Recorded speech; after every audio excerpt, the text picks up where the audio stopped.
تو بھاؤ کم کروانا یہ روایات میں ملتا ہے، لیکن اب اس وقت جو غالب نفس پر چیز ہوتی ہے وہ پیسوں کی محبت ہوتی ہے کہ پیسے کم ہوں، سنت یا وہ روایات کی طرف یوں ذہن نہیں ہوتا.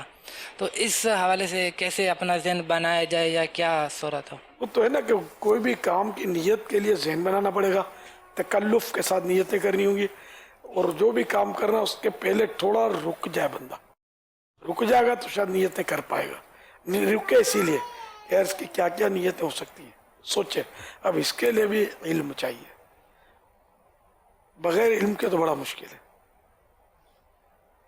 مطالعہ ہو اس کا. اب وہ اپنی جو ایک کتاب مکتبۃ المدینہ نے چھاپی ہے بہار نیت، اگر یہ مطالعہ کرنے تو پھر بھی کافی معلومات ہوگی. صلو علی الحبیب صلی اللہ. کچھ لائیں بھائی زائرین بغداد بھی ہیں، کل کچھ مدنی پھول ارشاد فرما دیجیے. آپ کہاں کے؟ مرکز الاولیاء. اچھا، کون کون بغداد شریف کی حاضری؟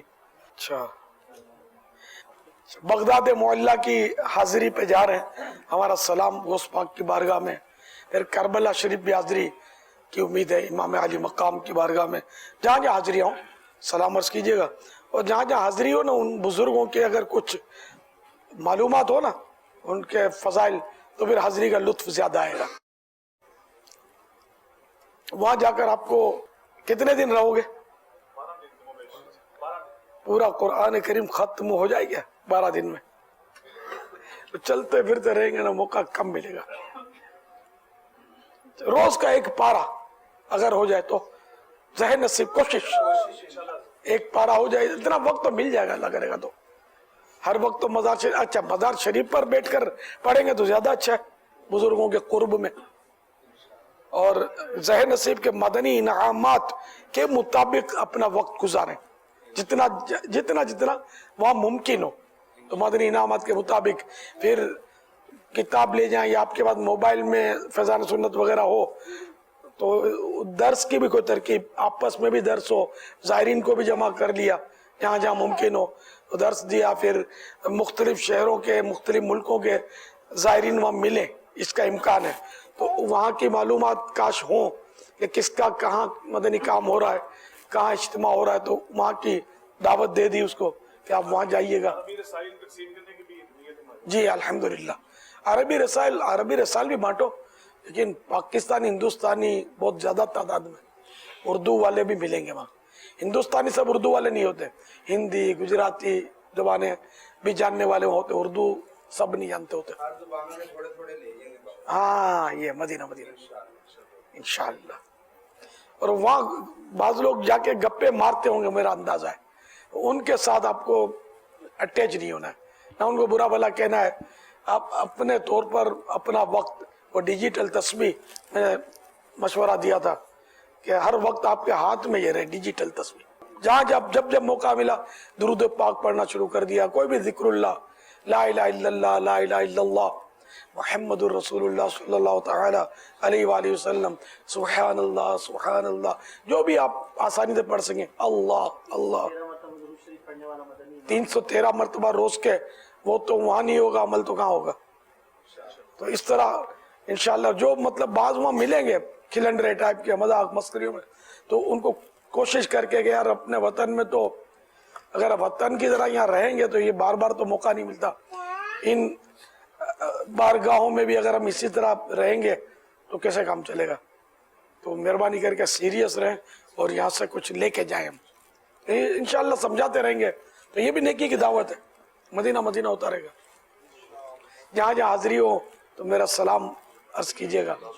ان میں سے جو چاہتے ہیں کہ سلام، یہ جہاں جہاں حاضر ہو سلام عرض کریں. تو آپ یہ کہیے گا کہ الیاس کا، اور اس وقت رضا حال ہے اس کا نام، رضا حال میں جو موجود تھے تو جن کی نیت تھی ان کا سلام قبول کرنے، کیونکہ سب نے اظہار نہیں کیا ہے نیت کا. کوئی اونگ بھی رہا ہوگا، ابھی ٹائم ایسا ہے نا. ہاں چار جنے نا انشاءاللہ. اور یہ کہنے کی ضرورت نہیں کہ آپ کو پہچانے نہیں، ورنہ ان کو تھوڑا مایوسی سی ہوگی کہ اس وقت ذہن میں نہیں ہے، ہو سکتا بعد میں آ جائے ذہن میں. صلو علی الحبیب صلی اللہ تعالی علی محمد. آپ کی بارگاہ میں عرض یہ ہے کہ جیسے کہ دوران تعلیم طلباء کو دیکھا گیا ہے اور ان کے لیے بھی ہے، اور اس کے علاوہ جو دیگر اسلامی بھائی ان کے لیے بھی عرض یہ ہے کہ جیسے سوسائٹی میں، معاشرے میں یا عام جیسے کوئی معاملات آتے ہیں، کوئی کلام پڑھا جاتا ہے یا کچھ اس طرح کے مقرر ہوتے ہیں، تقاریر کرتے ہیں، تو اس کے متعلق اپنے جو ہیں وہ تاثرات عموماً پیش کرنا شروع کر دیتے ہیں. اس نے ایسا بولا، اس نے ایسا بولا، اس کو یہ نہیں بولنا چاہیے تھا، اس کو یہ نہیں پڑھنا چاہیے تھا. تو ایز اے طالب علم یا ایسے ہی عام جیسے اسلامی بھائی ہیں جو علماء نہیں ہیں، تو ان کے لیے اس وقت کیا مطلب ذہن رکھنا چاہیے، ان کو کیا کرنا چاہیے اس بارے میں، اس طرح کی باتیں اگر عام ہو رہی ہوں تو؟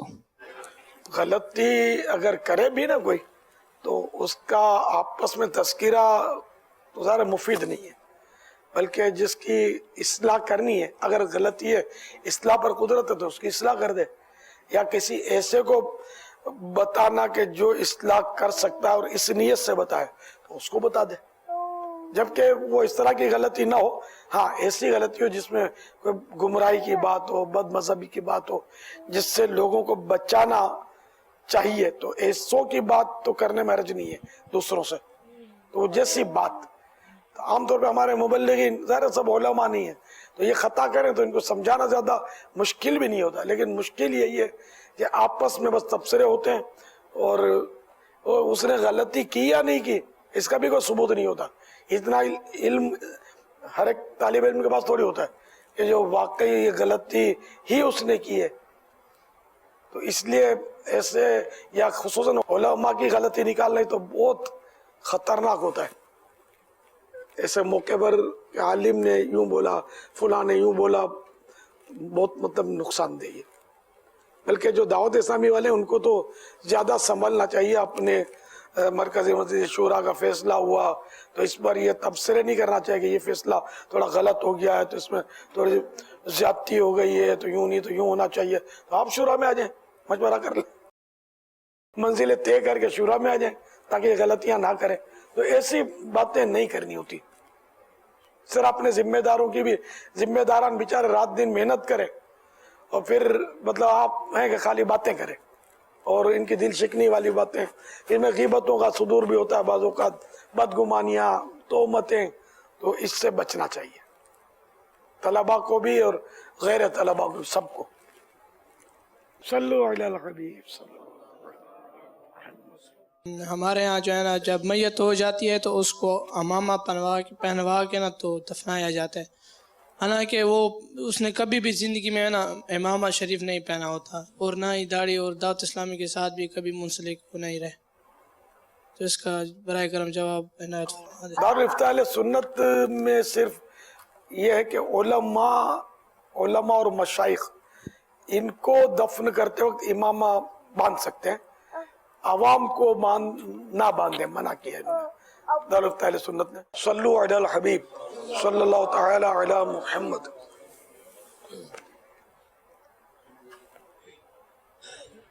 قفل مدینہ لگا رہے گا. السلام علیکم ورحمۃ اللہ وبرکاتہ. وعلیکم السلام ورحمۃ اللہ وبرکاتہ. یا سیدی، درود پاک پڑھتے وقت کیا تصور بانٹنا چاہیے؟